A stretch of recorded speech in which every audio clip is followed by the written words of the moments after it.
em respeito, obviamente, a todos aqueles que chegaram no horário, né? Sem mais delongas, nós vamos dar início a essa nossa capacitação promovida pelo CRQ3. Como vocês sabem, né, o CRQ3 tem um programa de capacitação em que palestras são realizadas periodicamente, são realizadas gratuitamente, estão todos convidados entrando pelo site, e para aqueles que participam das palestras e participam com mais de 75% de horário, né, vamos dizer assim, durante a palestra como um todo, né, eles têm o direito a receber um diploma. Né? Eu acho que vocês talvez ainda não saibam, né, mas o Conselho Regional de Química, o nosso presidente tem feito a apresentação da nova sede. O Conselho costumava ficar no centro do Rio, né, na Cinelândia, e há pouco tempo, o Conselho mudou para a Avenida das Américas, 1650, segundo andar. Né? É uma sede maravilhosa. Essa sede oficialmente não foi ainda inaugurada. No período de 27 a 29 de maio, ela será inaugurada, né? E vocês estão todos convidados a nos visitar a hora que vocês quiserem. Né? Eu sou Davi Tabac, eu sou conselheiro do CRQ3, e o nosso presidente, como ele hoje tinha um compromisso e ele não pôde fazer essa apresentação do nosso palestrante, ele me pediu que eu fizesse, com o maior prazer. Eu, além de conselheiro, eu coordeno a Câmara Técnica de Cosméticos, Fármacos e Saneantes. Essa Câmara é composta de 10 membros, e um deles é justamente do nosso profissional Rogério, que vai fazer a palestra aí para vocês, que tem uma larga experiência na química analítica, né? E que hoje, vamos dizer assim, se propôs a falar para o grupo, transmitindo para vocês os conhecimentos dele. Eu vou passar para ele, quer dizer, antes de passar para ele, só dizer que as perguntas, né, que possam eventualmente surgir, vocês podem registrar no chat, e na medida em que a nossa equipe, que está lá no auditório, for lendo essas perguntas, elas vão transmitir para o palestrante e ele responderá na medida do possível. Tá certo? Então, sem mais delongas, eu vou passar para o nosso palestrante, o Rogério, para que ele termine a apresentação dele, falando da formação dele e da experiência dele na área da química. Sejam todos muito bem-vindos.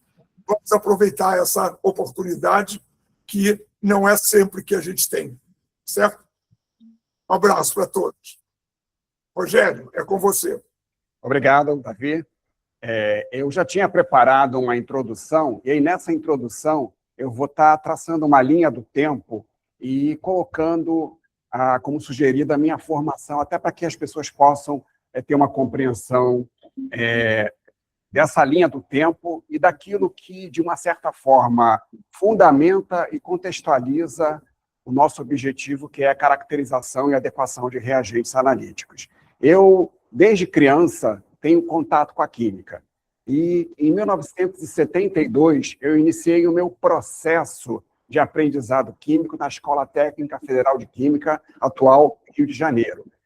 E lá, obviamente, comecei a ter não só o aprendizado, mas como contato prático dos reagentes analíticos. Posteriormente, eu avancei no meu aprendizado, obtendo a formação de bacharel em Química, e, a partir daí, já tinha iniciado, na verdade, a minha atividade profissional, mas, a partir daí, ela se impulsionou e eu pude trabalhar praticamente a minha vida toda no âmbito analítico e ter, inicialmente, empresas como o Instituto Nacional de Tecnologia, o Instituto de Química da UFRJ, né, uma atuação em pesquisa, em algum desenvolvimento, inclusive na UFRJ, eu participei do desenvolvimento de reagentes analíticos especiais para a análise cromatográfica, enfim, análise instrumental.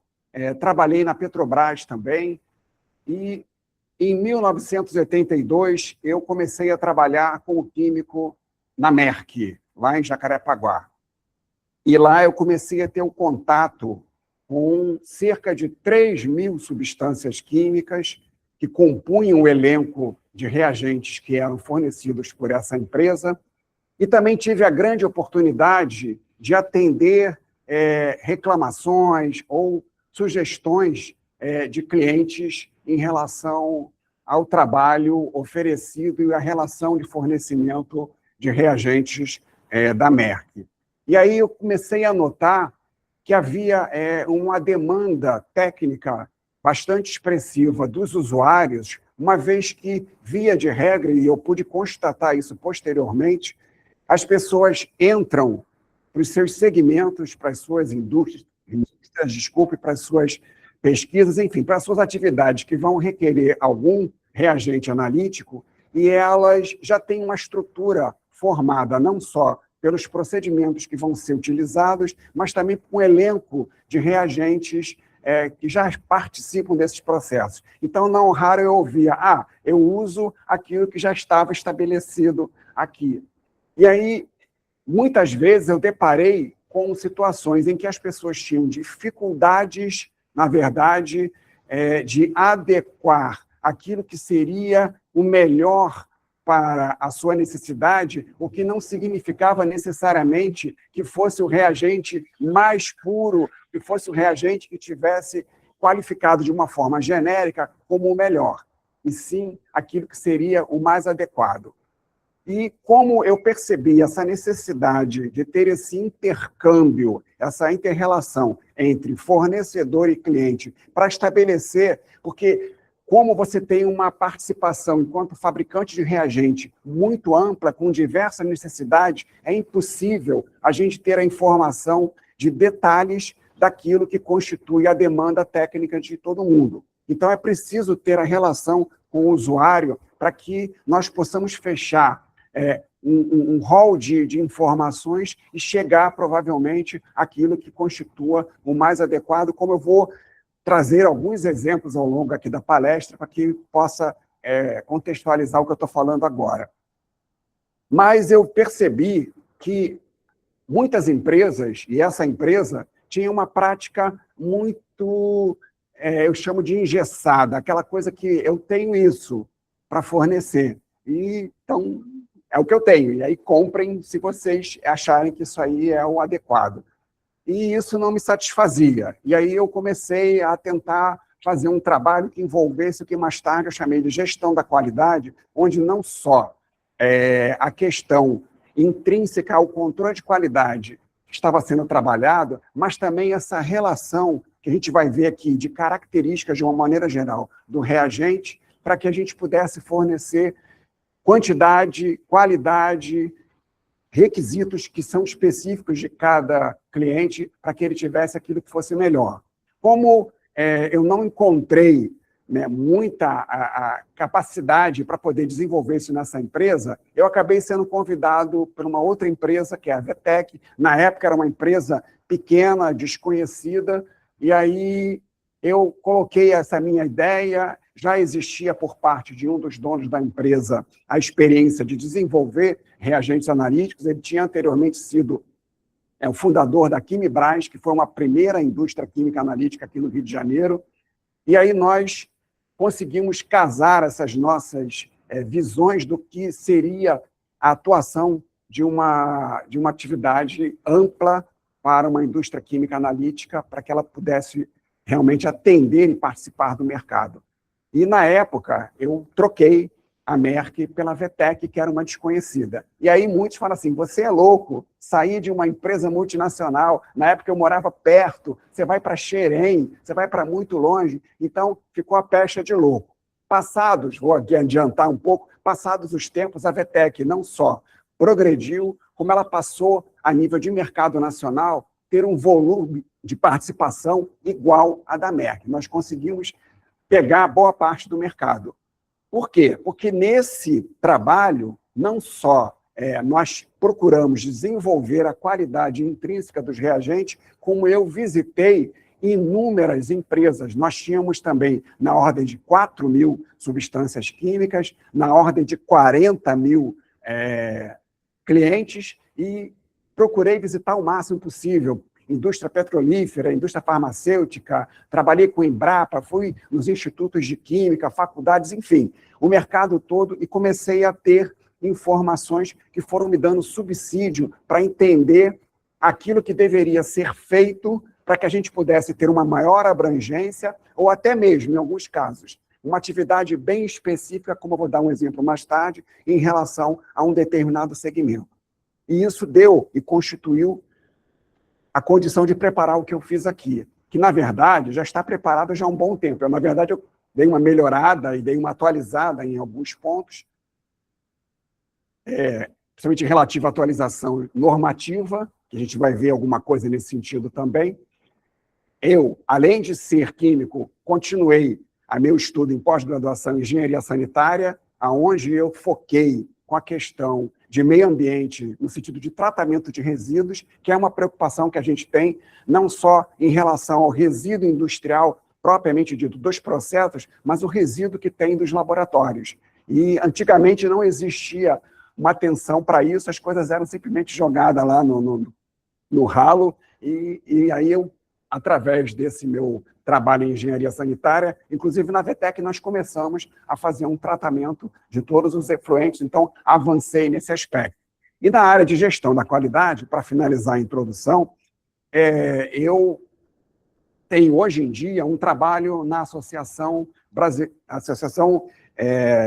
a BNT, Associação Brasileira de Normas Técnicas, que está relacionada ao organismo ISO, que é o Organismo Internacional de Padronização. Então, eu faço parte de um comitê, o CB025, na qual a gente gere e coordena trabalhos normativos voltados para a área de qualidade. Então, esse é o ponto que eu queria inicialmente apresentar, que vai dar subsídio para tudo aquilo que eu vou estar apresentando aqui.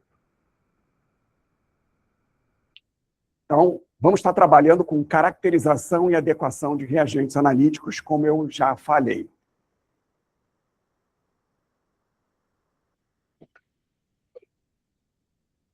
Está preso aqui um pouquinho, gente. Está preso mesmo.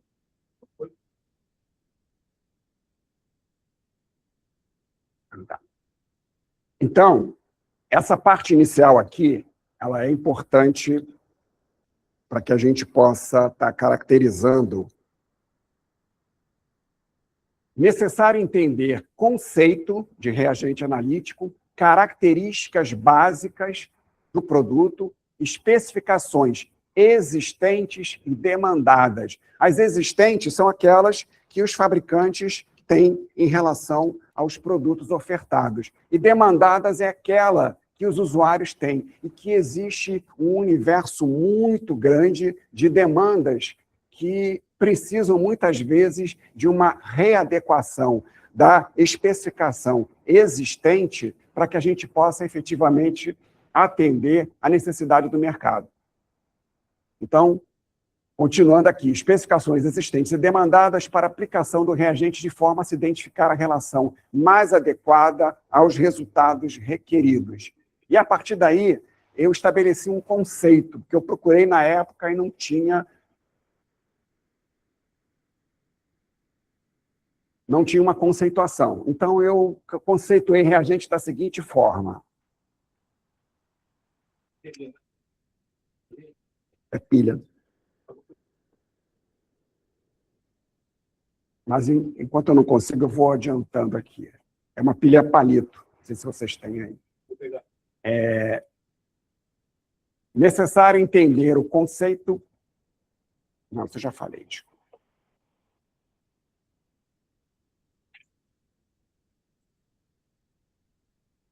Fechei a câmera, não.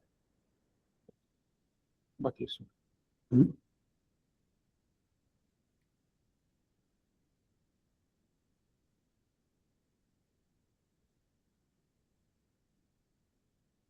E agora? Desculpa aí, gente. A bateria acabou exatamente no meio da aplicação aqui. Então, conceituação. Reagente analítico é o agente com características conhecidas que participa ativamente como referência na caracterização de um resultado num procedimento analítico.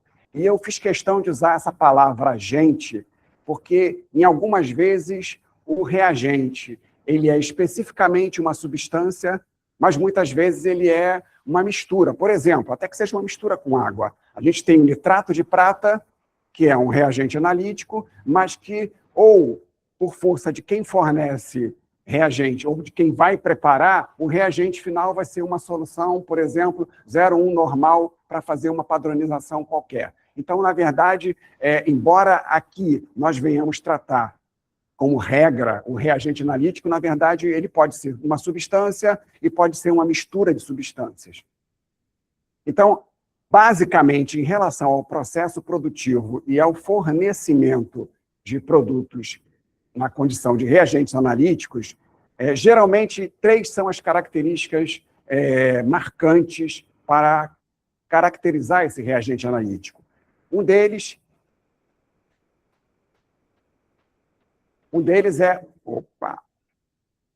é teor da substância. Então, via de regra, existe uma avaliação e uma definição de especificação com teor mínimo para a substância.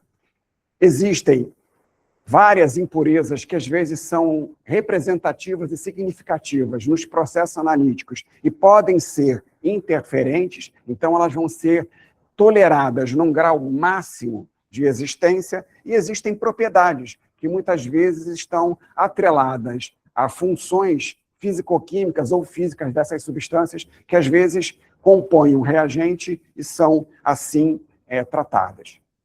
Então, de uma maneira geral, como regra, eu vou apresentar aqui uma explicação sobre reagente analítico. Mas eu sempre brinco que toda regra tem exceção. Então, eu vou tratar aqui daquilo que é o normal. Eu costumo até, na brincadeira, dizer que só existe uma regra que não tem exceção. É aquela que diz que toda regra tem exceção. Então, via de regra, tá? Um reagente vai ter uma substância química. Essa substância química vai ter uma especificação definida para ela. Vão ter requisitos, e eu vou explicar o que seriam requisitos, e grau de qualidade, que eu também vou estar explicando. Tá? Esse conjunto de características, elas podem ser definidas através de instituições ou definidas pelo cliente. Então, isso daí foi uma coisa que se avançou no trabalho de gestão da qualidade que eu fiz. Até então, era só uma questão institucional. Mas aí o trabalho que nós desenvolvemos, vários clientes começaram a trazer suas demandas e nós buscamos adequar os reagentes a essas demandas. Então, por exemplo, requisito.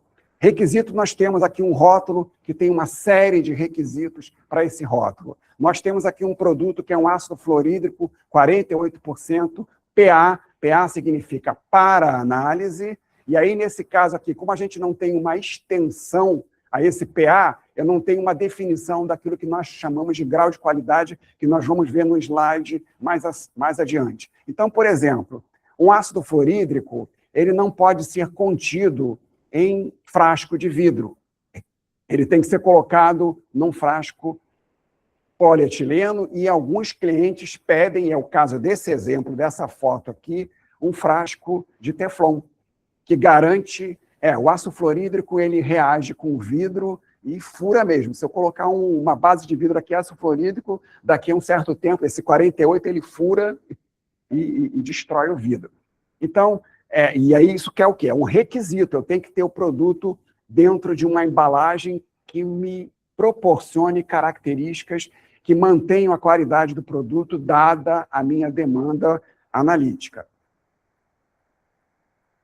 Aqui temos um outro exemplo, que aí agora a gente vai tratar mais todo esse elenco daquilo que nós abordamos no slide anterior. Então, aqui eu tenho uma acetonitrila, que é difícil de enxergar aqui, mas dá para ver por cima, que é uma substância química, tá? Ela é grau gradiente E aí a gente vai entender um pouquinho o que significa isso. Aí isso aqui é o grau de qualidade que no slide passado eu comentei. Então, ela tem não só aqui uma disposição onde eu tenho especificação, onde a dosagem por cromatografia gasosa é mínimo de 99%, os não voláteis, que são os produtos que ficam retidos após a evaporação numa dada temperatura.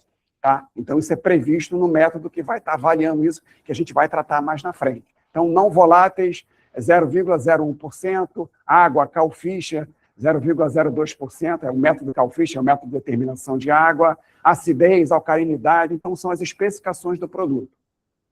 Sensibilidade para a emissão de gradiente em cromatografia líquida, passa no teste. Isso é um teste que vai caracterizar esse grau aqui no qual o produto está contido. Avaliações físicas, absorvância e absorvância de luz em diversos comprimentos de onda, qual é o máximo que se tolera. Requisitos, essa avaliação de absorvância, que é uma avaliação ótica, ela tem que ser feita numa espessura de célula de 1 centímetro, tendo como referência água. E essa água normalmente é uma água deionizada, que é uma água muito, muito pura. E esse produto ele é filtrado numa membrana de Teflon de 0,2 micra. É muito pequeno. Então, isso retém uma série de micropartículas que podem, de alguma maneira, nas células dos processos analíticos de cromatografia, representar um entupimento, representar uma coisa qualquer que venha trazer algum tipo de perturbação. Então, sensibilidade à cromatografia líquida é um outro teste que é realizado. E aí, a nível de requisitos, se vocês forem reparar, ó, esse frasco é um frasco que tem um volume de 4 litros, se não me falha a memória, tá? E aí, para se segurar um frasco desse com segurança, a gente tem um requisito aqui que tem uma, que a gente chama de uma orelha bem firme, onde você pode firmar a sua fixação. Esse vidro é um vidro especial e, por exemplo, tem uma tampa, que também é uma tampa bem adequada, não só por questões de vedação, mas também para que não haja qualquer tipo de contato do líquido que está lá dentro com esse material externo da tampa. Lá dentro, ele tem um conjunto de discos de Teflon, além dessa tampa aqui, isso é uma tampa que a gente chama de autoblocável. Ela tem um lacre interno que, para a gente poder abrir da primeira vez, esse lacre é rompido para que a gente possa efetivamente ter acesso ao material. Continuando a questão de requisitos e apresentação, normalmente, as empresas, às vezes, tinham poucas oportunidades ou pouca variedade em relação à apresentação de quantidade, o que constitui para o usuário, muitas vezes, um problema. Eu mesmo, quando trabalhei no Instituto Nacional de Tecnologia, eu tinha, em 1978, ácido sulfúrico para 20 anos. Então, sabe, na época era uma coisa que, sim, que você ficava descontrolado. Enquanto, às vezes, tinha falta de um reagente, outros tinham uma quantidade muito grande. Então, por exemplo, eu tenho aqui um vidro que tem uma boca larga, que tem uma abertura aqui que ela a gente chama de chanfrado, ou seja, esse frasco, quando você verte o líquido e volta para a posição original, não escorre pela parede externa do vidro. Então, é um requisito que muita gente pede para que a gente atenda essa necessidade de não ter perda, de não ter uma contaminação. Por exemplo, já esse frasco aqui, que também poderia conter esse mesmo produto, ele é um frasco com uma boca estreita e que não tem o dispositivo corta-gota. Aqui, ó, tem o lacre que eu falei, está em vermelho aqui, né? Quando você roda, você tira, e tem uma série de questões que eu vou enumerar umas poucas aqui para vocês entenderem, que é o seguinte: eu particularmente defendo que, principalmente, substâncias orgânicas muito sensíveis, o vidro constitui o tipo de embalagem mais adequada e menos suscetível de algum tipo de ataque por parte das substâncias químicas. O que já, diferentemente, na embalagem plástica, para várias, na verdade, substâncias orgânicas, a gente constitui um risco de interação. Porém, sais inorgânicos simples, cloreto de sódio, fosfato de sódio, e, por exemplo, um nitrato de prata, eu já não recomendo colocar nesse tipo de frasco, que embora ele seja um vidro âmbar, ele permite, e a gente até consegue ver o que tem lá dentro, que é branco, permite a luz passar através da espessura do vidro. Ao passo que esses frascos pretos, eles conseguem reter a luz. E, por exemplo, o nitrato de prata é uma substância química que é fotossensível. Então, ela deve ser guardada preferencialmente num frasco que haja uma total, ou pelo menos uma grande parte da luz seja retida. Tá? Então, esse tipo de adequação, é importante a gente tratar com o cliente. Mas, por exemplo, quando eu falo em adequação, eu vou já dar dois exemplos aqui que talvez todos tenham bastante conhecimento. Possivelmente vocês já usaram Novalgina líquida. Novalgina líquida, a substância ativa dele é a dipirona. A dipirona é um produto sólido, branco, que quando se dilui em água, fica incolor. E aí, só que, se você preparar o remédio Novalgina dessa forma, ele rapidamente vai perder a substância ativa pela oxidação, por isso ela vai ficando amarela, só que tudo na vida tem uma coisa chamada equilíbrio. Ou seja, esse processo de oxidação da Novalgina, ela vai, até que chega num ponto de equilíbrio que essa solução estabiliza. Só que ela estabiliza com aquela cor bem amarela forte que nós conhecemos. Então, como remédio, a Novalgina, ela amarela, garante que você, ao longo do tempo de validade do remédio, você, apesar dela estar amarela, aquele produto de oxidação não representa nenhum efeito colateral danoso e você vai utilizar e ela vai funcionar. Mas, supondo que nós fôssemos utilizar a dipirona como um padrão de dipirona, a gente já não poderia mais usar uma Novalgina independente de qualquer coisa, porque normalmente quando a gente vai fazer avaliações de padrão, a gente entra métodos óticos, então ela já está muito amarela, então seria complicado. Então a gente teria de preparar uma dipirona recentemente feita. Requisitos de rótulo. Esse é o ponto muito importante que às vezes as pessoas não reparam, né, e os detalhes que estão contidos ali, que ajudam enormemente no manuseio que a gente vai ter dos reagentes. Então, como eu falei, eu represento, não necessariamente nessa área, eu represento a BNT, Associação Brasileira de Normas Técnicas, num comitê relacionado à ISO, então é um comitê, na verdade, internacional de padronização, e a norma ABNT, NBR, e esse número de norma é um número de norma comum para toda a comunidade internacional que participa do Comitê ISO.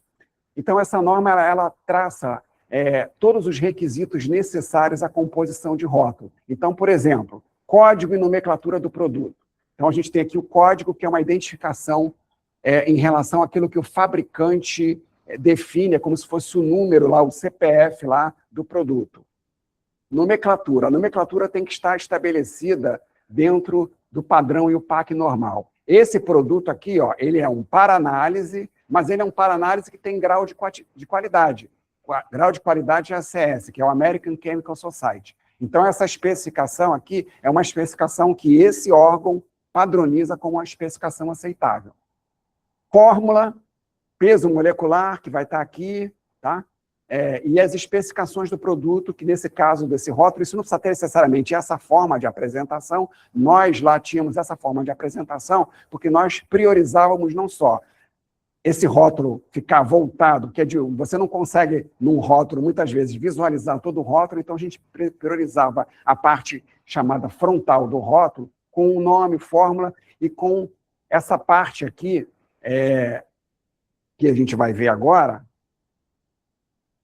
que é a parte que trabalha a simbologia de riscos e os cuidados de segurança. Então, por exemplo, aqui nós temos, e também são normas internacionais, tá? R, por exemplo, 22, 50, 53, S, 24, 25. Então, isso são R, as características de risco, e S, as características de segurança. As características de risco, nós optamos por colocar nessa parte inicial, como esse produto ele era vendido para aqui é para a América do Sul e para alguns países em que a língua inglesa era tratada, então ele tinha apresentação em 3 línguas, e aqui você define todo o contexto dos perigos que esse produto tem.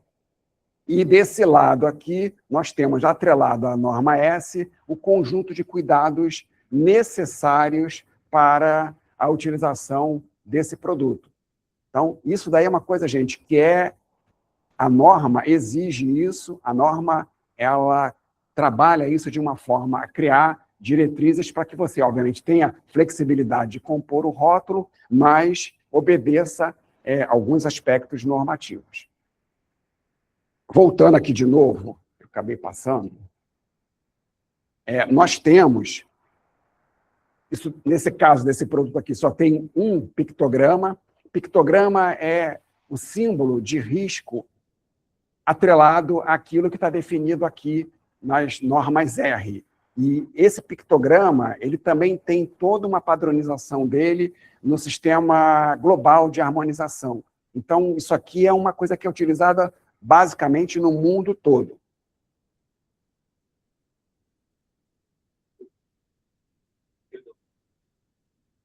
Tá. Então, aqui são os pictogramas que são usualmente tratados nos rótulos. Então, nós temos aqui esse pictograma, que são produtos explosivos, então é bastante razoável entender isso aí, né? Produtos inflamáveis.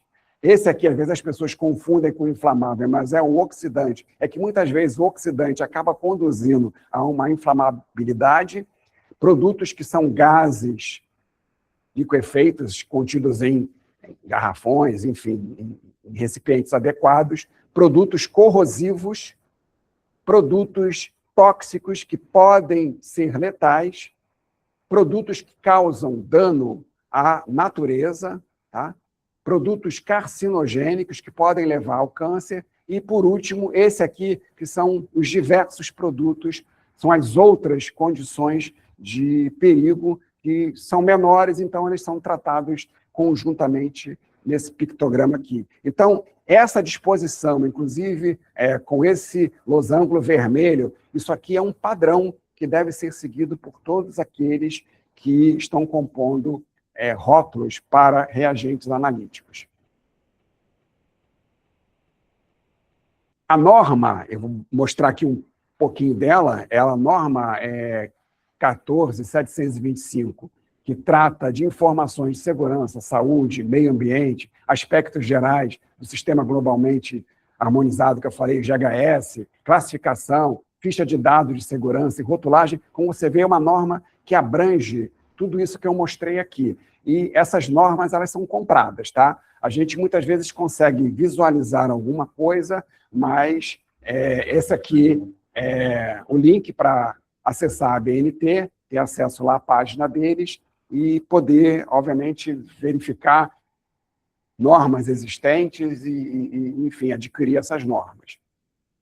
Essa norma 14725, ela foi recentemente revisada. As normas passam por um processo de elaboração, quando elas ainda não estão existentes, e, posteriormente, elas vão sofrendo revisões para corrigir, adequar, né, novas necessidades em relação àquilo que é o escopo normativo.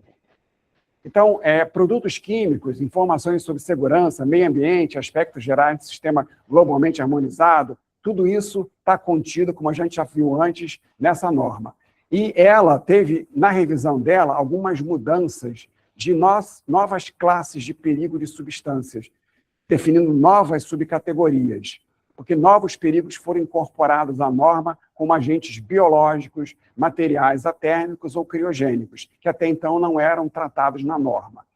Critérios para a elaboração das fichas de dados de segurança. Então, esses critérios foram refeitos para que eles pudessem estar mais eficazes em relação à sua utilização.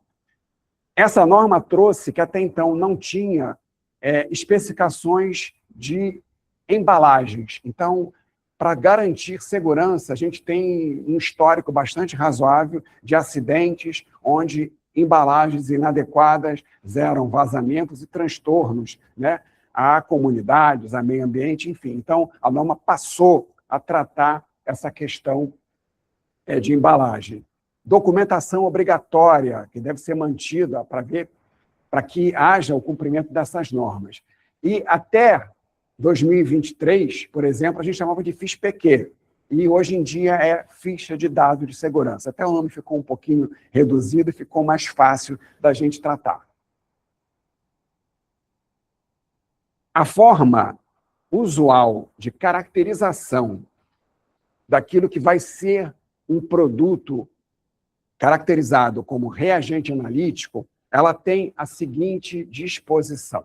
Nós podemos trabalhar com farmacopeias, que são órgãos oficiais. Normalmente a farmacopeia está atrelada a um organismo de um país e ela é uma coisa oficial. Essas farmacopeias elas têm reagentes, não necessariamente todos os reagentes que as indústrias analíticas trabalham, mas dependendo, o ACS, por exemplo, é a que tem um maior volume, que é o American Chemical Society, maior volume de reagentes tratados. Então, normalmente, as empresas que fornecem reagentes, elas procuram ter ou reagente que ele define na especificação, vocês viram ali um exemplo do reagente que era só PA. Quando ele é só PA, a gente já pode deduzir que aquilo ali é uma especificação daquele fabricante, que pode até ser igual a de outro, mas é o que ele definiu como um produto para análise. Mas, graças a esse trabalho, nós começamos a ter, e nós vamos ver exemplos aqui, especificações demandadas e solicitadas pelo cliente. Então, essas 4 formas aqui são as mais usuais. Farmacopeia direta, as associações, que o ACS é uma associação, e ele é amplamente adotado em diversos países, inclusive aqui no Brasil.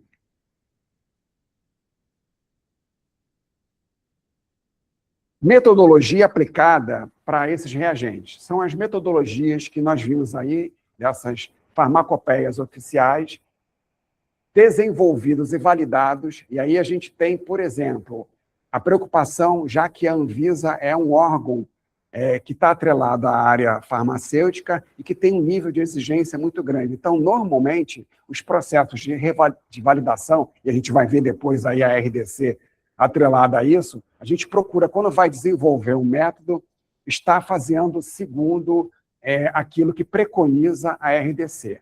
E também temos casos de métodos fornecidos pelo cliente. Eu tive muitas vezes que o cliente trouxe, eu quero que você faça segundo esse método aqui, porque vai garantir a minha demanda técnica em relação àquilo que eu solicito. E aí a gente fazia de acordo com ele. E a gente tem até um caso muito especial nessa questão da relação com o cliente, que foi quando o Brasil desenvolveu o controle de avaliação para adequação de prospecção de petróleo no pré-sal, né, a profundidade é uma coisa absurda. Então, o Brasil foi pioneiro, eu não sei como é que está a situação agora, no desenvolvimento analítico, na qual a Petrobras, e em particular lá o CENPES, o Centro de Pesquisa da Petrobras, ela conseguiu desenvolver um método no qual ela não precisava, com sonda, chegar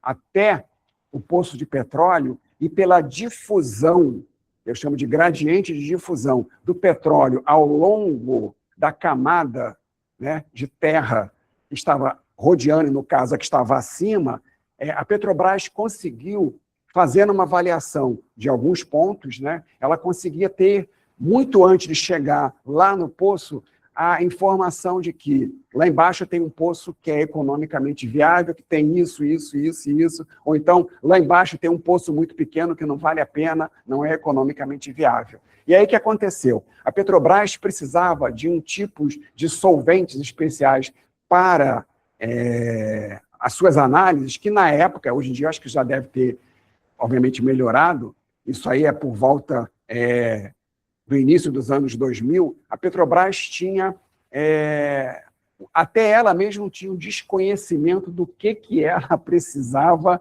para que pudesse ter resultados favoráveis. Então, fizemos uma parceria. Eu preparava os reagentes com algumas informações, para a gente resumir aqui deles, fazia um lote, chegava lá, levava uma amostra. Aí, Rogério, ainda está precisando melhorar esse, aí a gente ia melhorando, até que tá legal, então vamos comprar. Então, durante um bom tempo, a empresa que eu trabalhava era a única fornecedora desses solventes para a Petrobras, porque nenhum outro se dispôs a ter essa relação com o cliente para poder desenvolver produto. Passei muito rápido agora. Então, gente, basicamente, os reagentes, eles, dentro do processo analítico deles, tá? Nós temos, muitas vezes, uma análise qualitativa e temos análises quantitativas. As análises qualitativas, a gente tem reações mais diversas, onde a gente não tem uma definição de quantidade. Então, por exemplo, quando vocês viram lá, máximo num sal, máximo 0,005% de sulfato, né? Esse sulfato não é medido para ver se ele está 0,05. Simplesmente, como é que você detecta isso? O sulfato, ele é um íon que é insolúvel em determinadas condições em meio aquoso. E aí ele precipita, ele vai lá para o fundo, né, de um recipiente onde está sendo feita uma reação. Mas se você trabalha com muito pequenas quantidades, você faz com que essa solução de teste fique turva. Então, pela turbidez, a gente pega um padrão, no exemplo que eu dei lá, 5 na terceira casa decimal, um padrão que você estequiometricamente definiu e uma quantidade de amostra que vai estar relacionada a essa estequiometria, você faz em paralelo a mesma reação. E aí, se a sua amostra estiver menos turva do que o padrão, você considera que está abaixo daquele limite tolerado. Então, essa é uma análise que eu chamaria de uma análise semi-quantitativa, seria um intermediário aqui, para que a gente defina. E é importante falar isso porque eu já tive situações em que o cliente ele estabelecia aquele mínimo 0,005 como um valor fixo do que tinha de impureza no produto. E isso é um erro, né, que, no caso dele, era um erro que atrapalhava muito, né, o processo analítico dele. Então, tanto métodos físico-químicos, métodos químicos, dosagens, de maneira geral, todos esses elencos são aplicáveis na definição do grau de qualidade dos reagentes.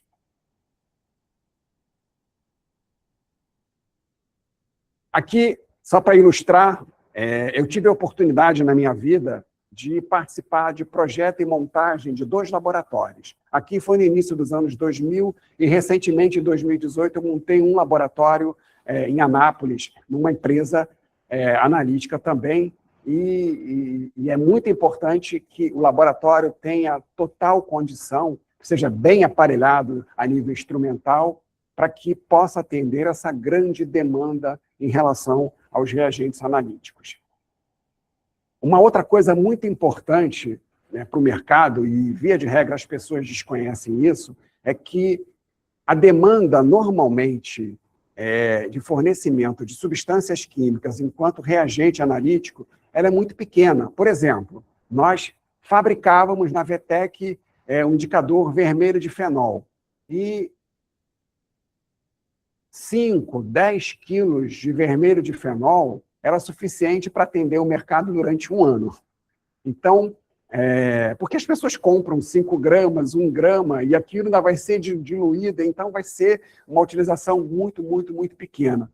Então, as indústrias analíticas, elas dificilmente fabricam a substância química. Elas procuram, e aí entra um trabalho extremamente importante e até, de certa forma, custoso, de prospecção de mercado, aonde nós vamos, obviamente, chegar em indústrias químicas que não fabricam reagente, elas fabricam a substância em um determinado grau de pureza. Então, a gente faz uma prospecção de avaliação não só dessa pureza, atrelado à demanda especificada pelo produto lá vendido, mas também avaliamos o elenco de impurezas, e aí, quando você encontra alguém que atenda essa necessidade, você vai lá e compra parte daquilo ali, analisa, e aí você simplesmente embala aquilo na sua embalagem de reagente analítico. Então, na verdade, via de regra, e empresas como Merck, a Sigma, que eu também trabalhei, elas compram 98% daquilo que elas vendem e analisam e reembalam. Porque imagina o seguinte, o tamanho de uma planta para se produzir 4.000 substâncias químicas. Então, é uma coisa absurda. Então, na verdade, você vai nos fabricantes, pesquisa a condição de qualidade deles, e aí, se passar direto, você aprova. Mas, muitas vezes, e isso variando ao longo dos fornecimentos, nós encontramos um grau de qualidade inferior àquele que era o objeto da demanda de procura. Mas ele atende um outro com um grau de qualidade menor. Então, ele é reclassificado. Eu comprei um produto para PA-CS, mas tem um PA em nível de qualidade melhor que ele atende, então eu posso reclassificar ele dessa forma. Mas eu não consigo nem aprovar e nem reclassificar, mas posso, em função de custo-benefício, fazer uma purificação dessa substância para que ela atinja a minha especificação. E aí eu vou tratar isso no sentido de reduzir aquele inconveniente, aquela impureza que está acima de um limite. Então, isso aqui é o que mais acontece. Você vai pegar uma substância que você já comprou de alguém e vai fazer um tratamento para adequação à sua especificação. E isso aqui é uma coisa que acontece eventualmente dentro de uma cadeia normal, já estabelecida, de uma indústria química analítica, que é a reprovação. Porque dificilmente, às vezes, eu vou chegar para um cara que fala assim, meu produto é 99% mínimo. Aí eu analisei e está 99% mínimo, mas ele está com um cloreto muito acima do limite. Aí o cara, tudo bem, eu não garanto isso, eu te vendi o produto dessa concentração. E aí eu vou ter que ver um jeito para tratar cloreto, ou se não houver jeito, dependendo do que é o meu interferente lá, a minha impureza, eu não tiver como, aí eu vou ter que destinar isso como um rejeito.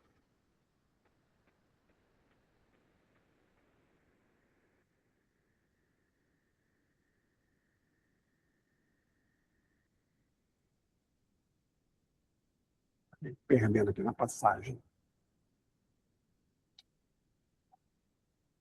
Gente, desculpa, mas está prendendo aqui. Foi. Então, vamos lá. Adequação ao uso está associado a uma relação que envolve o fabricante e o usuário. Então, a adequação de uso vai ter grau de qualidade, tipo de embalagem, sinergia no processo. O que é isso? Muitas vezes,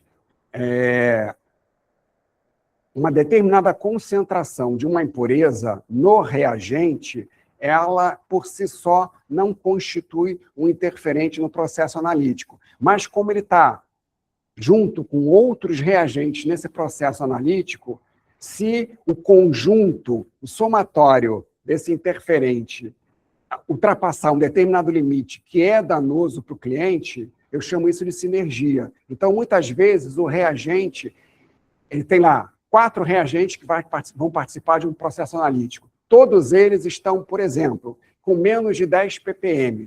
Só que o somatório da impureza dessa mesma impureza nesses reagentes dá mais do que 10 ppm. E isso vai acabar gerando uma interferência. Por isso, a necessidade da gente manter o contato que a gente fez ao longo do tempo com o cliente, para a gente poder avaliar todas essas 3, basicamente são mais coisas, mas todas essas 3 coisas principais que vão estar determinando a adequação de um reagente.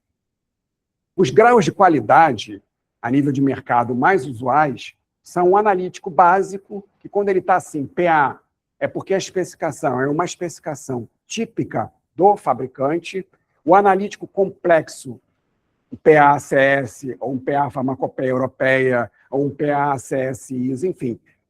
Quando a gente tem essas extensões atreladas a organismos institucionais, é porque ele fica mais complexo do que um produto simplesmente com essa identificação de PA. Temos solventes especiais para cromatografia líquida de alta performance, produtos para biologia molecular, que são produtos extremamente críticos, que são embalados em condições especiais, porque só pelo fato da gente estar respirando no ambiente e estar liberando algumas enzimas, elas acabam por estar contida no reagente e vão atrapalhar vários processos de avaliação de biologia molecular.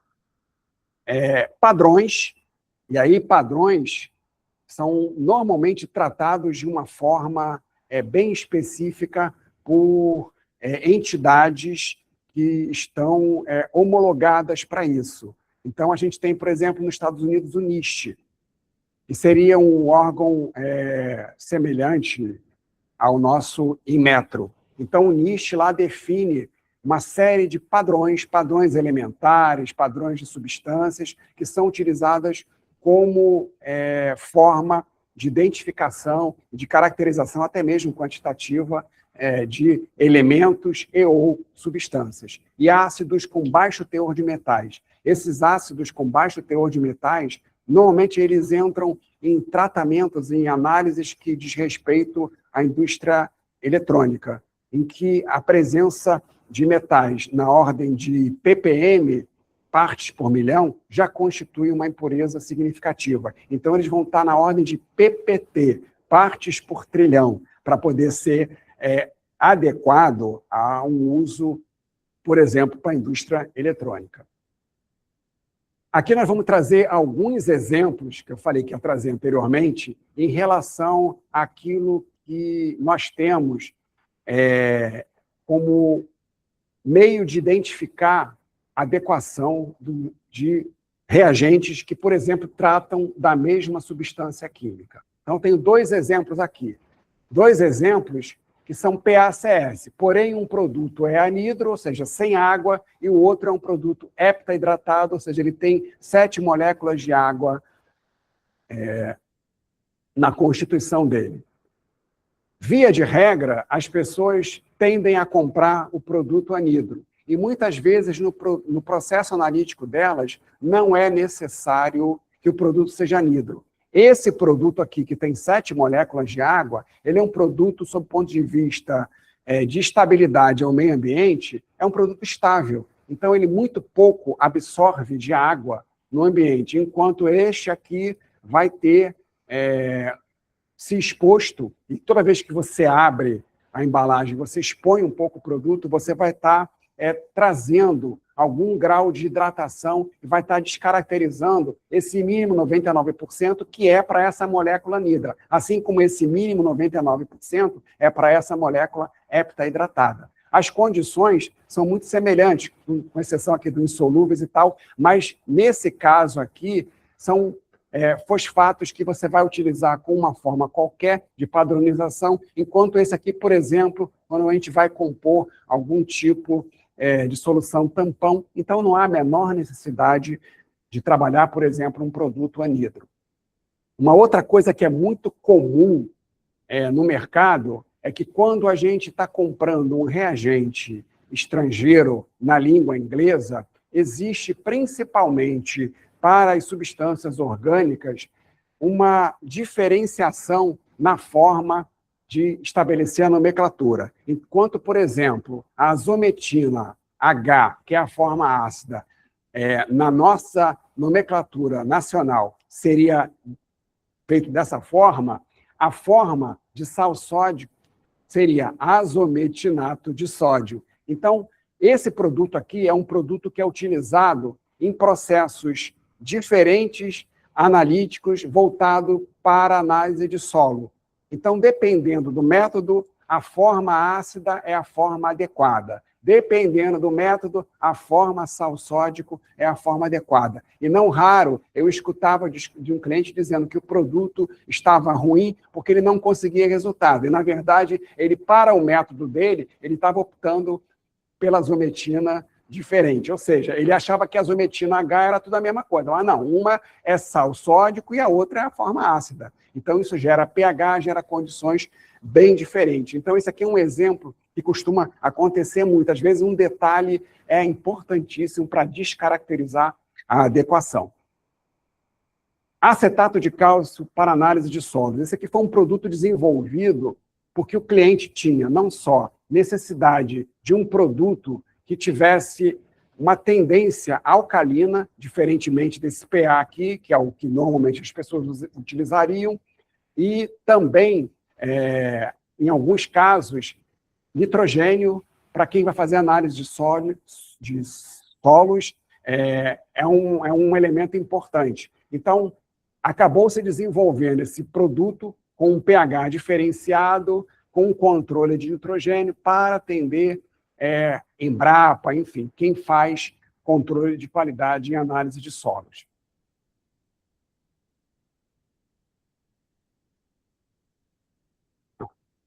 Aqui um outro exemplo para análise de solo também, e com situação semelhante, onde esse produto aqui controla nitrogênio e o PACS não controla nitrogênio. Da mesma forma, aqui no caso, o pH tem um viés mais largo de possibilidade. Esse aqui é um pouco mais restrito, um pouco mais diferenciado. Então, são coisas que muitas vezes vão sendo corrigidas.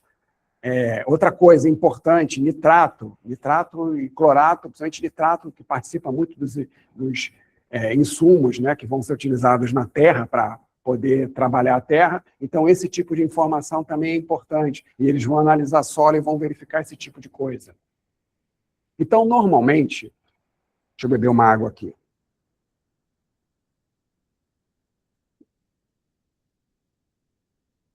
Normalmente, a metodologia que é utilizada para a adequação dos reagentes segue a seguinte linha. A gente avaliar se um método, não só reagente, gente, mas o reagente necessário para a nossa demanda analítica, tá?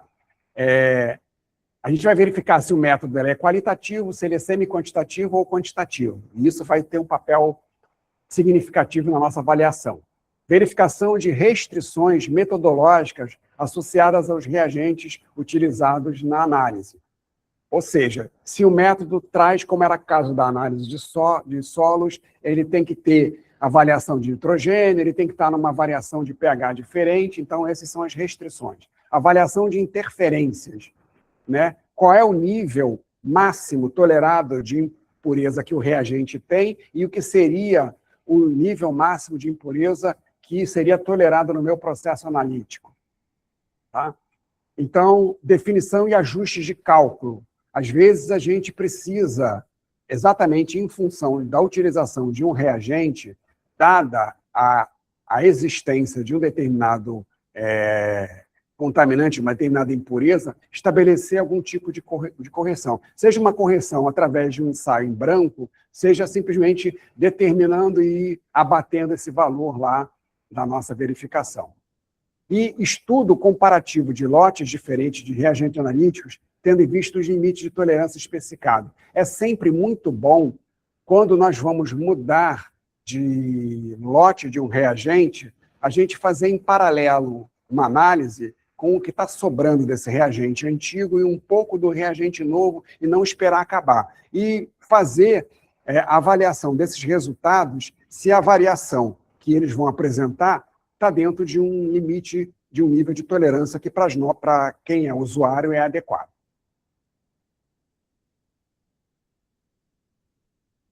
Então, gente, vamos começar aqui a definir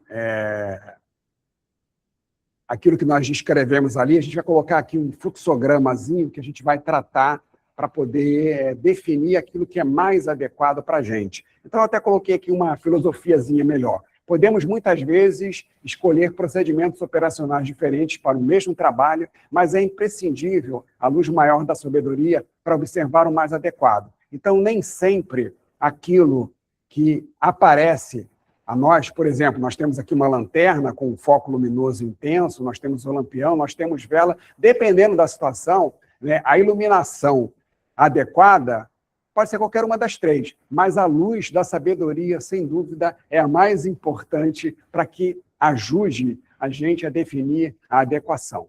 Então, vamos lá. Identificação de avaliação do método analítico. Então, ele pode ser qualitativo, ele pode ser semi-quantitativo e pode ser quantitativo. Então, isso é uma coisa que a gente vai inicialmente estabelecer no nosso método, né, de avaliação de adequação. Então, se o método ele é qualitativo, o teor ativo da substância do reagente, ela não precisa ser um teor alto, pode ser um teor baixo. Eu vou simplesmente identificar se tem alguma coisa, eu vou pegar uma solução de dimetilglioxima para identificar se tem níquel numa determinada amostra de ácido que eu já tratei, que eu já dissolvi, e vai gerar uma cor vermelha. Então, todo o material para simplesmente descobrir se tem níquel ali, não precisa ter um teor muito alto. Tá? E interferências que possam ter a nível das impurezas também não vão ser representativas e, como ele é um método qualitativo, não tem cálculo nenhum. Então, uma substância com baixo grau de pureza está perfeitamente adequada. E, com isso, ela é uma substância mais barata e uma substância mais fácil, via de regra, de ser encontrada.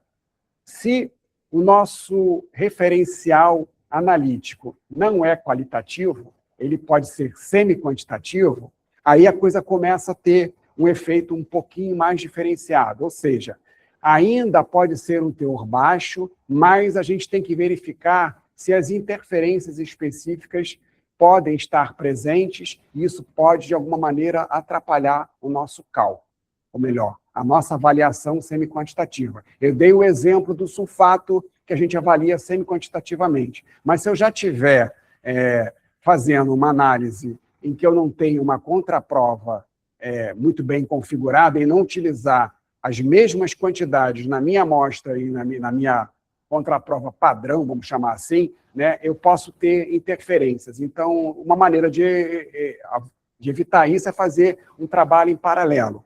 Então, é um pouco melhor a demanda em relação ao grau que a gente vai requerer para essa avaliação semi-quantitativa, mas, via de regra, nas indústrias analíticas, isso aqui é só uma informação, mas nós acabamos utilizando os reagentes normais com grau de qualidade mais elevada, mesmo quando se trata de uma avaliação semi-quantitativa. As avaliações quantitativas, elas já vão ter um trato pouco mais elaborado, ou seja, o teor ativo deve ser o mais alto possível, e quando a gente fala o mais alto possível, a gente viu naquele exemplo ali o ácido fluorídrico com 48%. Ele pode ir uma concentração maior, mas aí ele começa a ter uma instabilidade, ele começa a apresentar alguns inconvenientes. Então, normalmente, você vai até 48 ou faz soluções num nível de concentração menor, dependendo da sua demanda. Verificar interferências específicas e limites máximos de tolerância compatíveis com a análise. Verificar a necessidade de retificar cálculos através de medições quantitativas de interferentes e ensaios em branco. Verificar necessidades específicas ao método, pH, absorvância, retenção cromatográfica, granulometria. Então, tem uma série de coisas que, num processo quantitativo, pode ser significativo e é importante a gente estar avaliando. Então, deve ser utilizada uma substância em grau analítico com teor ativo alto, observando os níveis de tolerância de interferentes compatíveis com as determinações analíticas a serem realizadas. Comparar lotes diferentes de reagente numa mesma amostra. Então, isso aqui, gente, é uma diretriz básica que vai se somar a uma série de outras condições específicas a cada segmento e que, via de regra, é um conhecimento intrínseco ao usuário e que não necessariamente o fabricante. Daí, reforçando a necessidade desse intercâmbio, dessa relação entre usuário e fabricante para caracterizar aquilo que é mais importante.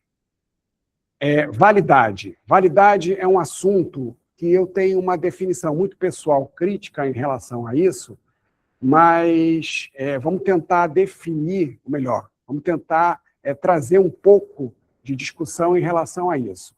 Porque validade é uma coisa que está muito relacionada ao uso previsto. A validade, ela está muito relacionada a parâmetros críticos especificados, a caracterização pelo cliente. É importante, muitas vezes, para um determinado cliente, nós vamos ter, ao longo de um determinado tempo, um risco X, e para um outro segmento, nós vamos ter esse mesmo risco só ocorrendo muito tempo depois. Então, na verdade, o uso previsto, para mim, é o que é mais importante. E isso acaba gerando, e eu, ao longo do tempo, eu verifiquei isso, uma quantidade muito grande de produtos químicos, substâncias químicas que ficam lá largadas em stand-by e elas podem certamente ser trabalhadas. Eu me lembro muito bem que, na época, a VTEC também produzia algumas substâncias químicas para atendimento à indústria farmacêutica, então seriam os farmoquímicos. Então, por exemplo, cloreto de sódio. Aí a pessoa assim, vocês não definem validade, ou a validade de vocês é muito grande. Aí, bom, o cloreto de sódio é uma substância que é obtida por extração aqui no Brasil, somente de água do mar. Então, normalmente, a Anvisa fala assim, qual é a data de fabricação? Fala assim, a data de fabricação a gente tem que perguntar para Deus, porque cloreto de sódio já existe lá. E a gente não sabe quantos possíveis milhões de anos tem a água que está na Terra, né, o cloreto de sódio. Então, muitas vezes as pessoas ficavam trancadas. Quando você tem, por exemplo, um remédio que é um antibiótico, ele, num tempo relativamente curto, em relação àquilo que é preconizado como validade para o remédio, ele pode perder potência. A mesma coisa para o anti-inflamatório. Então, são coisas que, como o uso previsto do anti-inflamatório é para um elenco de situações patogênicas, assim como um determinado antibiótico, a utilização de um reagente analítico ela é muito ampla, e aí aquilo que você pode estabelecer como validade pode ser grande para um e muito pequena para outro. E questões ambientais, como eu falei, para esse elenco de produtos que ficam largados, porque a pessoa passou a validade, agora não posso mais usar. Quando a gente tem uma proposição para isso, que a gente vai apresentar mais aqui na frente. Vamos no slide passar. Considerando as características dos reagentes analíticos, a gente sugere que o mais adequado seja uma data de reteste para verificação de manutenção das especificações requeridas para o uso previsto, que é determinante, com tempo indeterminado para a sua validade. Então, em vez de a gente dizer que o produto tem validade tal, não, ele tem um tempo no qual ele precisa ser revalidado para ver se as características que ele tem de especificação ou aquelas que é demandada no meu processo analítico, elas estão sendo mantidas. E, a meu ver, isso é um trabalho que pode ser feito tanto por quem fabrica como por quem usa. Desde que ela utilize métodos que sejam validados, eu não vejo problema nisso. E isso é uma coisa que já é tratada há algum tempo atrás em alguns países. Eu não sei exatamente qual é a situação de adequação ao que eu estou falando na atualidade. Mas, em relação a reagente, a Anvisa até passou na época que a gente tinha esse contato, passou a aceitar que fossem feitas revalidações de substâncias químicas em função da manutenção das características especificadas. Então, revalidação e reteste, que é o que a gente vai tratar aqui. A falta de uma norma específica, pelo menos há alguns anos atrás, eu não sei especificamente, procurei e não achei, mas pode ser que tenha alguma coisa, mas, enfim, na época que eu tratei isso aqui, não consegui encontrar, então a falta de uma norma específica, embora hajam normas e notas técnicas em todos os reagentes, tem diretrizes específicas de revalidação publicadas. Em muitos casos, cabe ao fabricante definir estabilidade, reteste ou reanálise. Então, a Anvisa, pelo menos, preconiza isso. Então, vai ter uma revalidação, vai ter uma avaliação que seja feita por conta do fabricante. Documentação técnica, isso é importante, está tudo muito bem documentado para que você possa atender os requisitos regulatórios. A revalidação não envolve um novo processamento, tá? Trata-se de uma nova análise para validar a garantia das especificações de qualidade de um produto químico, sendo aplicável a produtos que mantiveram suas características e propriedades após a data de vencimento original. Eu vou dar até um exemplo pessoal, como químico e pelo conhecimento que a gente tem, eu tenho a prática, por exemplo, de comprar uma grande quantidade de laranja, espremer aquilo tudo e fazer lá 1, 2 litros, né, de extrato de laranja e colocar na geladeira. Mas se a gente não consumir isso em muito pouco tempo, ela começa a ficar com um gosto inadequado, começa a fazer o que eu chamo de um ranço. Mas, quando nós usamos, por exemplo, um ácido ascórbico, que é a vitamina C, então, se você coloca, por exemplo, 1 grama de vitamina C nesses 2 litros, você, via de regra, vai conseguir manter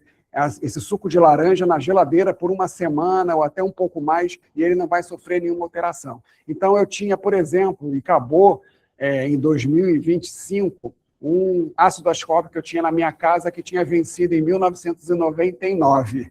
Né? Só que, aí, como químico, eu olhava para o ácido ascórbico, ficava guardado na geladeira, fechadinho, ele estava perfeitamente branco. Se ele sofresse qualquer alteração, ele ia começar a amarelar, ele ia começar a formar pontos, e ainda assim, ele estaria tal qual o exemplo que eu dei da dipirona, para a minha utilização como alguma coisa que ia ser conservante do meu suco de laranja, ele iria funcionar como funcionou tranquilamente até acabar, embora se passassem mais de 20 anos em que tinha vencido a validade dele.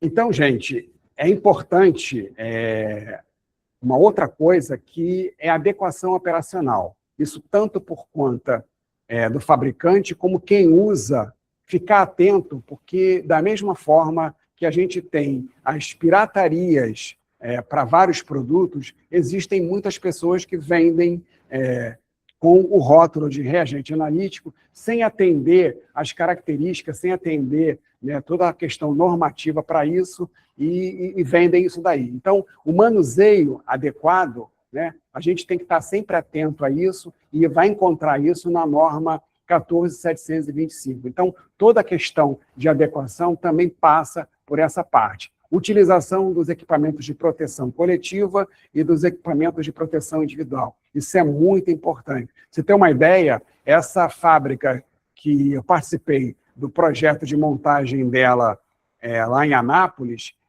todas as pessoas do processo produtivo de embalagem, elas trabalhavam numa sala fechada, só que elas usavam uma roupa que vedava completamente o contato com o ambiente e tinha uma tubulação que levava, obviamente, o ar para elas respirarem. Então, elas não respiravam de forma alguma o ar que estava contido na sala. Então, qualquer coisa que pudesse, de alguma maneira, se propagar pelo ambiente não era objeto de contaminação de quem estava trabalhando lá, porque as pessoas estavam completamente vedadas em relação à sua relação com o ambiente.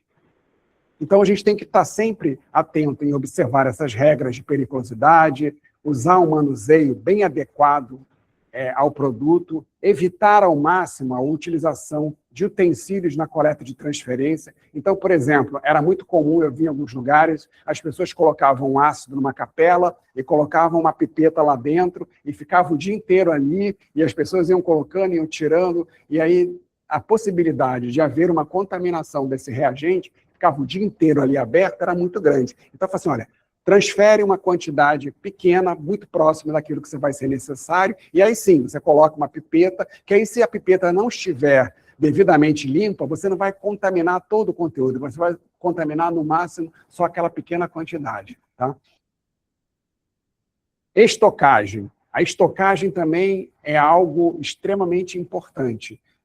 Reagentes precisam ficar, via de regra, numa temperatura que eu chamo de fresca, ou seja, alguma coisa que fique lá com seus 22, 23, no máximo 25 graus, umidade controlada também, o ideal é que a gente tenha um controle de umidade, e toda a nossa parte de estocagem respeitava esse tipo de coisa, e isso garantia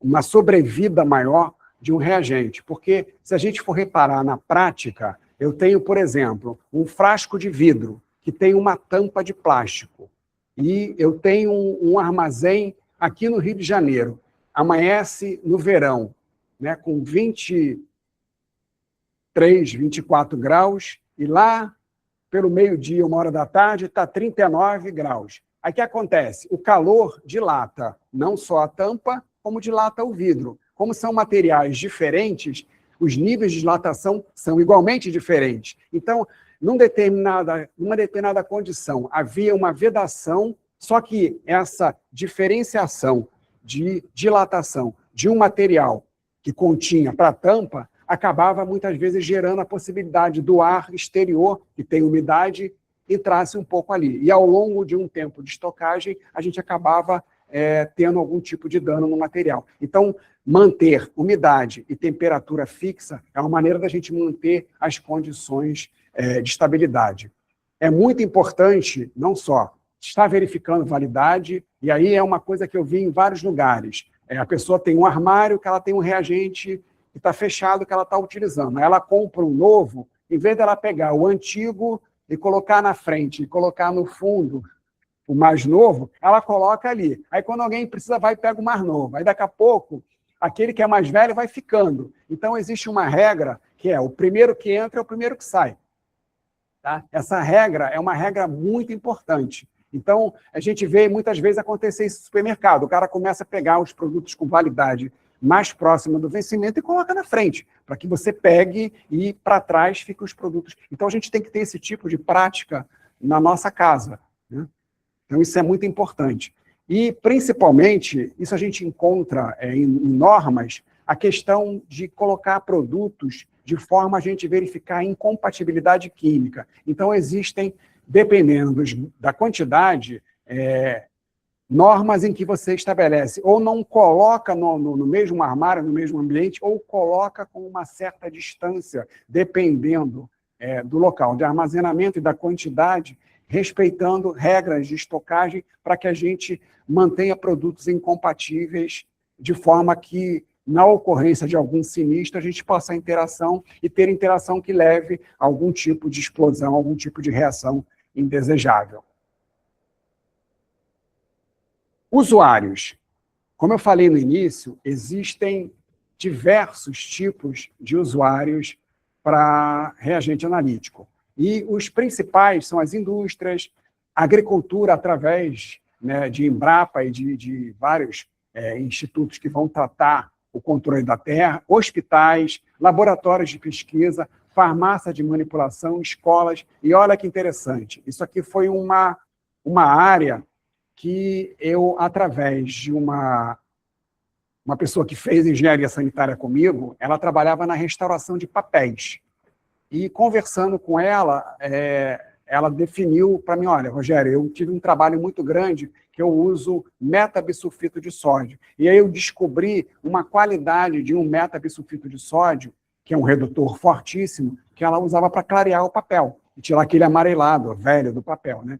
Então, a partir daí eu tive a ideia de começar a avaliar o que restauradores de quadro, restauradores dos mais diversos que usam produtos químicos, o que eles utilizavam. E não raro eu vi que eles usavam produtos comerciais normais. Então, o cara ia restaurar uma tela caríssima e usava lá um solvente que ele comprava numa loja lá, que ele nem tinha ideia do que era aquela mistura, mas aquilo funcionava para dissolver a tinta dele e ele pintava. Aquilo, passado um tempo, começava a deteriorar a tinta e daqui a pouco tinha que restaurar de novo e era reclamado. Então, eu comecei a levar para museu aqui do Rio de Janeiro, vários museus eu levei, e isso começou a se expandir a utilização do reagente em função da pureza para utilizar. E tive uma experiência que eu vou contar aqui que é bastante inusitada, que é o seguinte, peróxido de hidrogênio, tá? Que é a água oxigenada. Tá? Então, eu participei numa sala como se fosse uma sala de cirurgia, tá? Para lavar o vestido da princesa Isabel. Que a gente não podia estar colocando um vestido de mais de 100 anos, sabe, num tenso ativo, porque ele ia dissolver. Mas o peróxido de hidrogênio, a água oxigenada, ela não tem qualquer papel de destruição. Então, simplesmente, o vestido foi mergulhado durante um determinado tempo, com muito cuidado, retirado e depois seco, etc. E aí o vestido ficou uma maravilha, uma beleza. E o peróxido de hidrogênio passou de uns anos para cá, né, já que eu tenho bastante tempo de existência, então eu vi nascer, por exemplo, uma marca que vocês devem conhecer, que é o Vanish. Aquilo ali é um peróxido, né, e aquilo limpa, né, e clareia bem a roupa. Hã? Olha, tem um certo grau, não é uma coisa para você ficar, mas ele, na quantidade recomendada no processo de lavagem de roupa, sem problemas. Eu até coloco a mão também, às vezes, mas eu uso, né, um medidor para estar trabalhando aquilo ali. Mas o risco, ele existe, mas principalmente se você for ingerir. Mas se cair um pouquinho na mão, tolera, não tem muito problema. Então, gente, o reagente analítico, ele não só, hoje em dia, é um reagente analítico, mas ele tem, possivelmente, e a restauração aqui é um exemplo, um elenco bem interessante de utilização.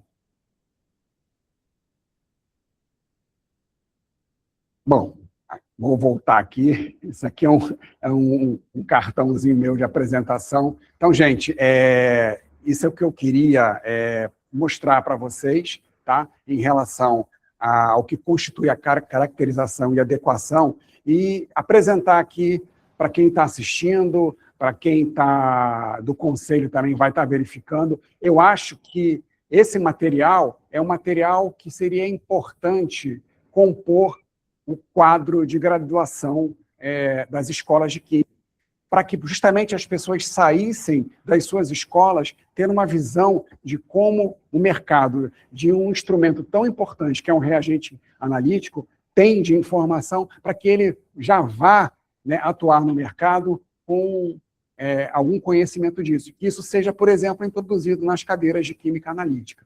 Então, gente, obrigado pela atenção de todos. E aí, se alguém tiver alguma pergunta, o Ailton vai estar passando aqui para a gente poder tratar.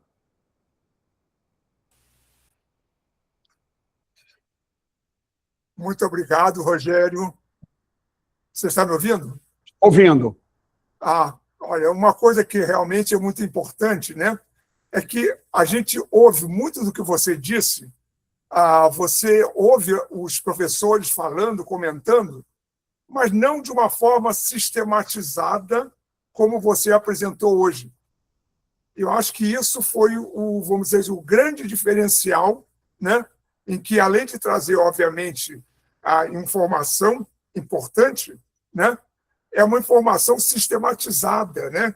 Quer dizer, em que você presta atenção exatamente nos detalhes que você precisa atentar para eles, para garantir que aquilo que você faz, né, é para o bem, né? A química para o bem, né? Quer dizer, é o que nós estamos, vamos dizer, a nossa campanha atual, né? Perfeito. A química é do bem. E para garantir que a química seja do bem, o reagente também tem que ser do bem, né? E, com isso, você mostrou da importância, né, de tomar conta do reagente para garantir isso que está, vamos dizer assim, essa atitude por parte, né, não só do profissional, como também do lugar onde ele trabalha e como, vamos dizer assim, do reagente em si, né, a atitude em relação ao reagente, né? Muito obrigado mais uma vez. Eu vou passar para a Juliana e a Juliana vai conduzir essa parte de eventuais perguntas que possam haver do pessoal, já agradecendo a você muito pela sua brilhante apresentação, né? Obrigado. Muito obrigado, Juliana. Juliana. Olá, professor Davi. Estava acompanhando também ali pelo chat. Excelente palestra, Rogério. Obrigada. Se alguém ainda tiver alguma pergunta, pode escrever no chat, que a gente coloca aqui, mas acho que só tinha uma dúvida, se não me engano. Desce um pouquinho, olha. Não, Viviane ali. Ela pergunta do material, se a gente vai conseguir disponibilizar. Sobre a palestra, Viviane, a gente, na próxima semana, no meio da semana, mais ou menos, a gente vai disponibilizar no YouTube do CRQ3. A gente consegue disponibilizar o vídeo dessa atividade que a gente fez aqui agora, para que as pessoas possam assistir novamente, ou quem não teve oportunidade de assistir, possa assistir. Agora, em relação aos slides, aí a gente depende Pode ser também. disponibilizado, pode, sem problema. Então, vamos combinar assim. A gente faz o envio dos certificados por e-mail, aí o professor Rogério vai disponibilizar para a gente os slides e a gente envia esse material junto com os certificados. Que aí fica mais fácil da gente controlar. A única situação que eu sugiro, e eu posso fazer isso, é transformar a apresentação, que ela é aberta, foi passada para vocês, ou seja, as pessoas podem chegar lá e alterar para gerar uma só para visualização. E aí, é importante que ela seja... Para que não haja nenhum tipo de Sim. interferência. Não possa ser modificada. Isso é importante mesmo. Isso é importante. Eu Mas não sei se vocês aí no TI têm condição já de fazer isso, transformar, né, em só apresentação. Isso no próprio PowerPoint você consegue fazer essa modificação. E aí disponibilizaria essa forma que só se apresenta, você só visualiza, você não consegue alterar. Hã? a gente pode salvar em PDF também, que aí a pessoa... Pode ser a também, gente salva em pode ser PDF em e envia.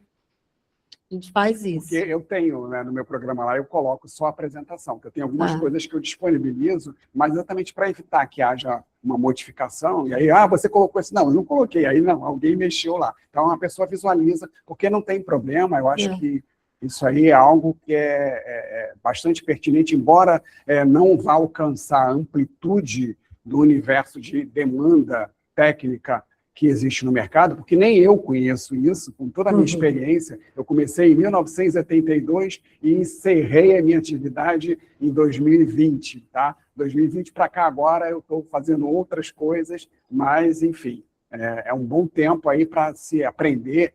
E eu sempre falo, aprendizado é um processo. A gente aprende enquanto está vivo. É isso. A gente aprende todo dia, né? Com certeza. Todos os dias a gente aprende. Acho que a gente não tem perguntas, temos muitos elogios pela palestra, parabéns, obrigado, palestra excelente. Então temos aqui, da nossa... Sim, pode, só deixar o microfone para as pessoas ouvirem. Boa noite, professor, muito obrigada pelo seu tempo aqui, ótima palestra. Eu queria te fazer uma pergunta por curiosidade sobre a sua jornada profissional. Nessa área de reagente, durante sua longa trajetória, qual foi o maior desafio que você passou durante esse tempo todo? Boa pergunta. O maior desafio foi o que eu falei no início, né? Quando eu estava morando em Jacarepaguá, trabalhava na Merck em Jacarepaguá, né? E eu pedi demissão, tá? E, inclusive, ainda trabalhei mais um mês de aviso prévio, porque eu tive que treinar uma pessoa para fazer o meu trabalho e fui para ganhar o mesmo salário em Xerém. Na verdade, eu passei a ter um custo maior, mas eu vislumbrei que havia ali uma capacidade de eu progredir o trabalho, porque pelo menos eu sou assim, eu não trabalho só para ganhar dinheiro, eu trabalho para prestar um serviço, para gerar. E eu venho aqui com o maior prazer e, se precisar vir de novo, vou voltar, porque eu acho que o cúmulo do egoísmo é a gente não compartilhar conhecimento. Então, a minha ida, como eu falei, a minha ida para a VTEC, Rogério, você é maluco, como é? E você foi para ganhar a mesma coisa, não sei o quê. Aí, quando a VTEC cresceu e se tornou o que se tornou 20 anos depois, e aí foi um conjunto de desafios, né? A pessoa, nossa, você foi lá, aquilo lá não era nada, agora é isso, você foi um visionário. E aí, mais uma vez, eu vou repetir, né? A diferença entre o louco e o visionário é o resultado. Se o resultado é bom, é visionário. Se o resultado é ruim, você foi louco. Mas a gente precisa, muitas vezes, na vida da gente, ousar. Saber ousar, mas ousar. Então, esse foi o meu maior desafio. Mas, obviamente, tiveram vários, né, desafios, né, para concorrer. Principalmente, vou até dar um exemplo de um rapidamente para você. Eu tinha 4 meses que eu estava desenvolvendo um trabalho com um tipo de solução de Cal-Fischer columétrico, que é para determinar pequenas quantidades de água em óleo. Por exemplo, eu sou do tempo que transformadores de rua era com uma substância chamada ascarel, que hoje em dia é proibido. O ascarel era muito estável, ficava lá anos. Hoje em dia usa-se óleo mineral. O óleo mineral ele hidrata muito facilmente. E se ele chegar a 100 partes por milhão de água, que é uma quantidade muito pequena, né, começa a ter transmissão de corrente elétrica. Aí o transformador, entre aspas, explode. Quem já não ouviu um barulho de explosão? Na verdade, ele não explodiu. Ele teve um curto interno e fez aquele barulhão, mas não explodiu nada, ele está lá inteiro. Então, as empresas precisam ter um controle de qualidade muito intenso desse óleo mineral que é utilizado hoje em dia. E aí eu tinha 4 meses que eu estava estudando, então eu não sabia nada. Aí me chamaram para uma reunião de várias empresas elétricas, a Eletropaulo, Light, a Celeste, enfim, eram aproximadamente 19 empresas de energia elétrica. Aí me chamaram, eu fui lá. Aí, Rogério, vem aqui para frente da mesa. O Rogério vai falar sobre isso, porque ele é um especialista nisso. Aí eu falei, olhei assim, caraca! E aí eu simplesmente consegui falar uns 40 minutos, entendeu? Então, esse foi um grande desafio também. E consegui passar aquilo que as pessoas queriam, embora tivesse só 4 meses estudando o assunto. É um desafio tanto esse, mas que bom que deu certo, né? Giovanni, eu vi aqui que você falou sobre caiu algumas vezes por causa da sua internet. Eu peço para que você possa enviar, eu deixei um e-mail aqui, comunicacão, né, @crq3.org.br, a gente está colocando novamente, só para relembrar, porque a gente recebe posteriormente um relatório da plataforma, e ali tem o tempo que as pessoas permaneceram logadas. E a gente gera o certificado para quem fica 75% participando da palestra. Então, você, por favor, envie um e-mail, que aí a gente consegue ver esse seu caso especial. Tá?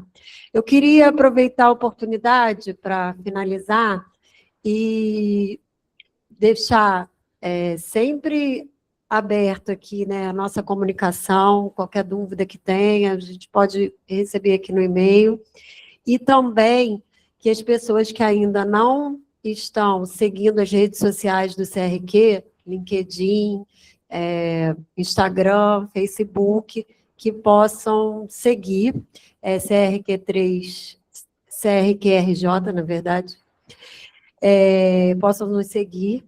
A nossa participante presencial foi muito legal, que ela veio por meio do LinkedIn, então significa, né, que a gente está conseguindo alcançar o público nas redes sociais. Mas quem ainda não segue, que passe a nos seguir. E fique de olho, porque a gente está, em breve, a gente vai abrir um edital do Prêmio Química Faz Bem. A gente já está na fase do edital para o chamamento público de patrocínio para o prêmio, e assim que finalizar o edital do chamamento público de patrocínio, a gente vai abrir o edital do concurso. E é a primeira edição desse prêmio, que está sendo realizado pelo CRQ3.